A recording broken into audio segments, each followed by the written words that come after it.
Bonjour à tous et toutes.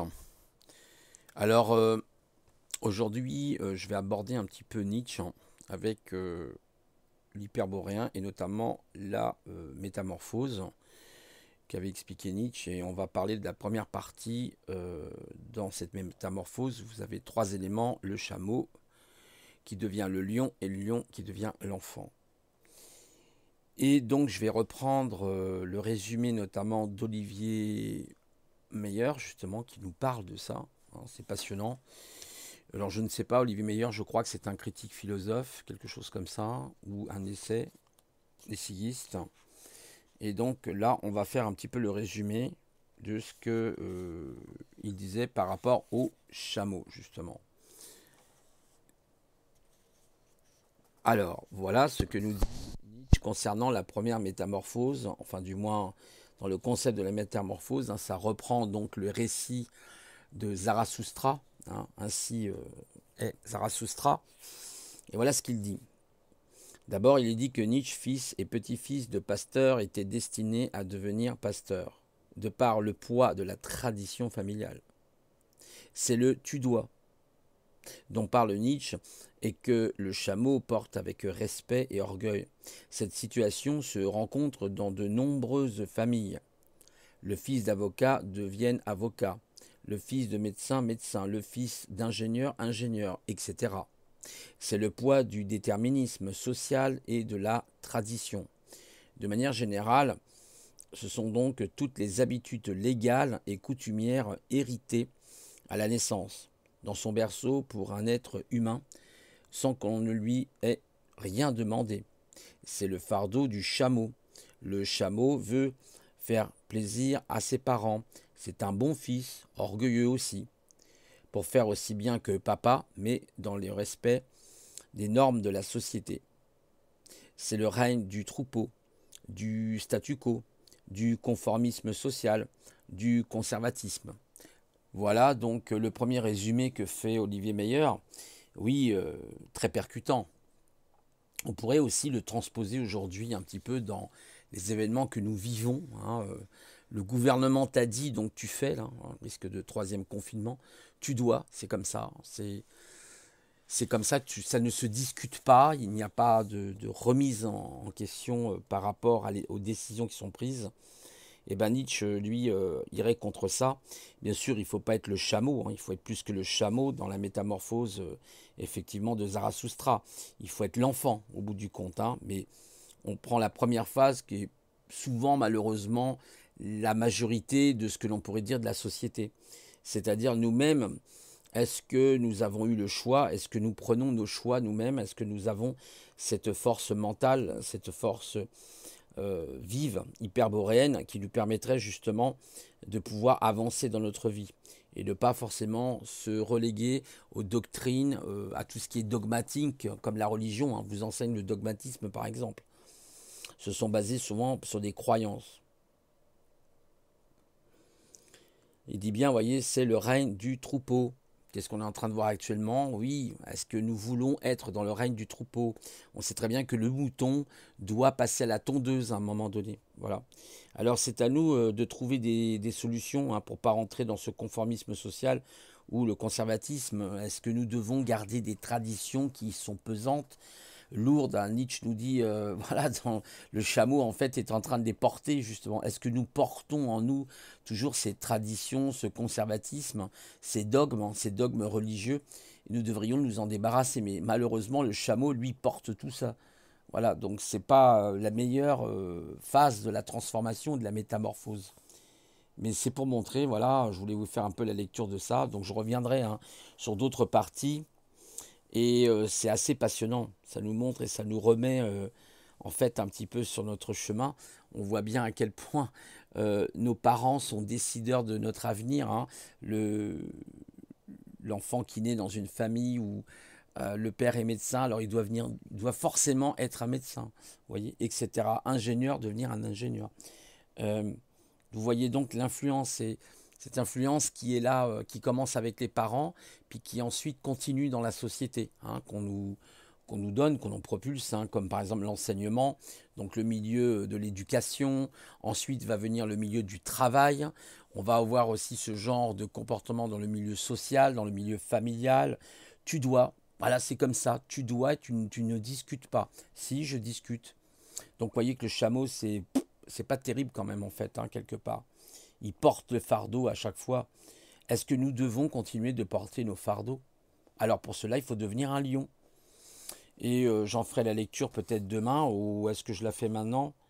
Parce que ça prend assez de temps. Ouais, il y a beaucoup de choses sur le chameau, donc je prendrai beaucoup plus de temps demain. Ouais, parce qu'il y a l'éternel retour en 3, il y a ensuite le dépassement en 5. Oh là, il y a beaucoup de choses à lire, hein. Le grand midi, la vérité comme religion.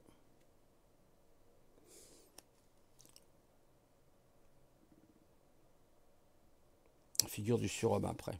D'accord.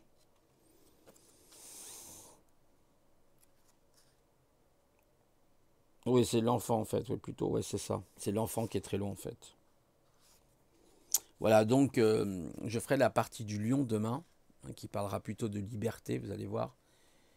Et en fait, donc ça, bonne méditation, hein, sur cette lecture, en tout cas, passionnante, hein, qui nous montre à quel point le chameau est porteur de beaucoup de fardeaux et nous empêche de devenir, si nous ne prenons pas garde, des lions. Voilà. Et Nietzsche nous met en avertissement, nous dit attention parce que si vous continuez de croire continuellement à ce statu quo, enfin, si vous continuez à ce tu dois, hein, c'est intéressant l'expression justement tu dois, ces deux mots-là, tu dois faire comme ça parce que nous savons, nous pensons pour toi, papa, hein, vous savez, c'est un peu comme, par exemple, le gouvernement dit tu dois, alors bah, on dit à papa, oui, d'accord papa, on va faire ça. Vous voyez, un peu comme les moutons, ce qu'on est en train de voir un peu malheureusement aujourd'hui. Tu dois être confiné, non, je ne serai pas confiné. Désobéissance civile, civique, comme vous voulez. Non, non, je fais selon ma liberté. Je suis plus un chameau, je suis un lion. Voilà, on verra le lion justement demain. Intéressantes ces pensées de Nietzsche. Vous voyez, les pensées du surhomme. Voilà.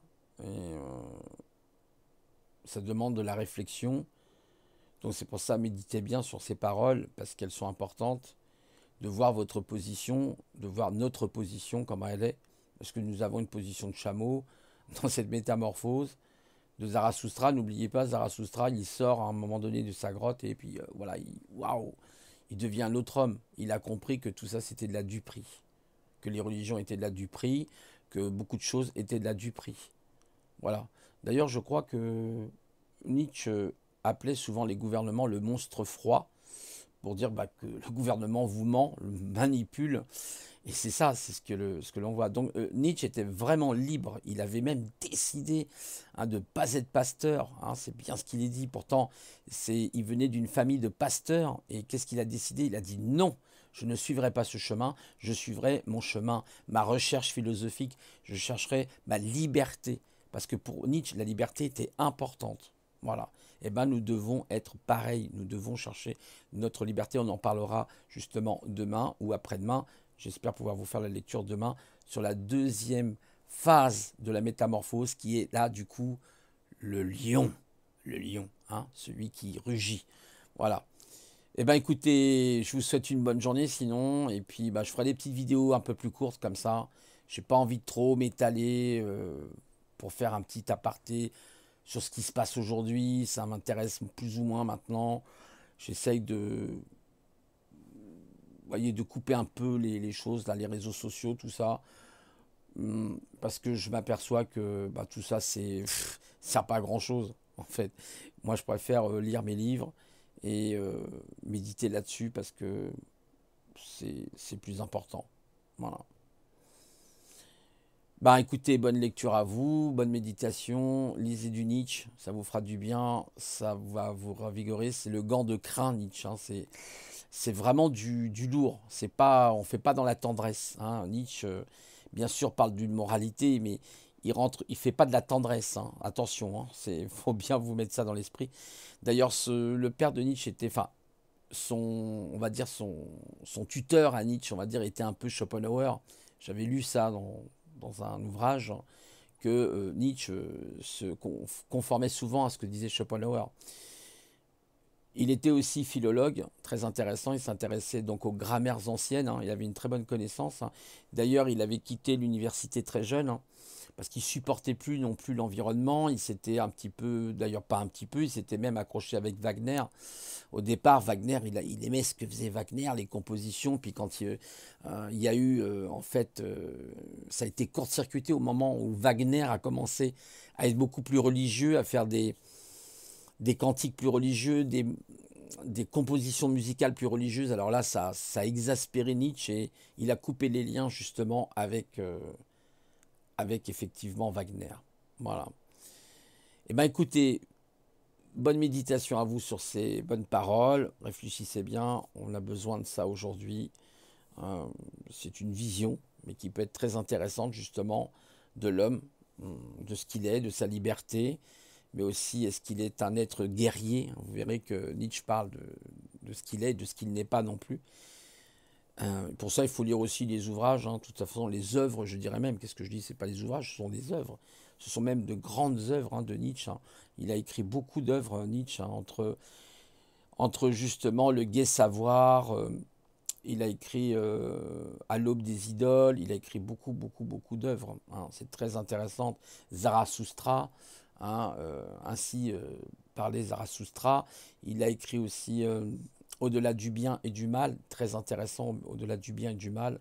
Hein, ne consommons pas les choses simplement par le bien ou le mal. Allons au-delà, franchissons le Cupidon pour aller au-delà de ces choses. Et donc voilà, moi je ne suis pas un philosophe, hein. Attendez, j'ai pas d'études de philosophie, mais ça m'intéresse, je trouve ça intéressant. Et ça demande beaucoup de travail sur soi pour changer les choses, elles ne se font pas comme ça. Hein, si on est un chameau, ben on est un chameau. Ben, il faut continuer à se battre pour devenir un lion. Voilà. Donc ça sera une deuxième phase, la deuxième phase de cette métamorphose. Allez, je vous laisse et je vous souhaite une bonne journée à tous et à toutes. Au revoir.